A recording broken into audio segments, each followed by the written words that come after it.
አብርሃም ለምን ሩታን ለማናደድ ይሞክራል? ሄርሜላስ በዚህ መሃል ለምን ትሰቃያለች? ሩታ ምን አይነት ከባድ ውሳኔ ወሰነች? እስከ ቪዲዮ መጨረሻ አብራችሁን ቆዩ።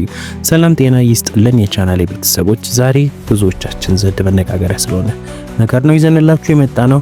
እናንተም ደግሞ ሰብስክራይብ በማድረግ እስከ መጨረሻው አብራችሁን ቆዩ። ብዙዎቻችን እንደታዘብነው አብርሃም አሁንም ቢሆን እንደ ልጅ ነው የሚሆነው።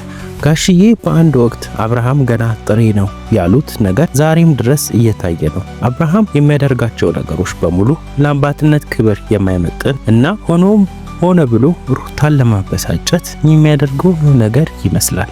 በተለይም ሩታ ከሌላ ሰው ጋር ሲያያት ያደረገው ነገርና ልጁን ምክንያት በማድረግ ወደ ቤት ለመውሰድ መሞከሩ ሩታን በቁጥጥር ስር ለማዋል የሚያደርገው ጥረት እንደሆነ ግልጽ ነው። ሁላችንም የምናውቀው ነገር ነው። እዚህ ጋር ትልቁ ጥያቄ ያለው ለሄርሜላ ነው። ሄርሜላ አብርሃም ለልጁ እናት ለሩታ ያልሆነው ላንቺ እንዴት ሊሆን ይችላል የሚሉ ብዙ ሰዎች ይተቻሉ። ቪዲዮ ላይ እንደምናየው ሄርሜላ በጣም ግራ ተጋብታለች፣ ደብሯታል።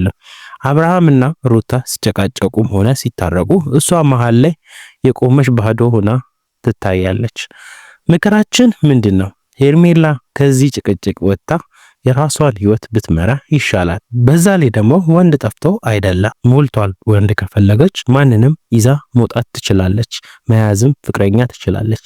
አብርሃም ብቻ አይደለም እዚህ ጋር ወንድ ያለው እና ሩታ በጣም አስተዋይ ሴት ናት።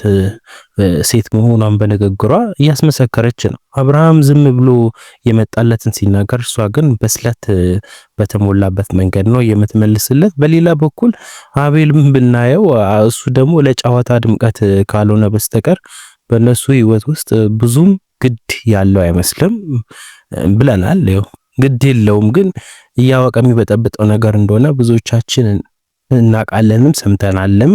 ታዲያ በመጨረሻ ምን ይሆን? አንድ እውነቱ ከሆነ አብርሃምና ሩታ በልጃቸው ምክንያት መለያየታቸው የሚለያዩም አይመስለንም። ዞሮ ይታረቃሉ። ዞሮ አንድ ላይ መሆናቸው የማይቀር ነው። ስለዚህ ሄርሜላ በጊዜ ውሳኔዋን ብታሳውቅ ይሻላል። እናንተስ ምን ትላላችሁ? ሩታ ልጇን ይዛ መሄድ አለባት ወይንስ ከአብርሃም ጋር መታረቅ? ሐሳባችሁን በኮሜንት መስጫው ላይ አስፍሩልን። ለዛሬ የነበረን መረጃ ይህን ይመስላል። ቪዲዮውን ከወደዳችሁ ላይክ በማድረግ እንዳትረሱ።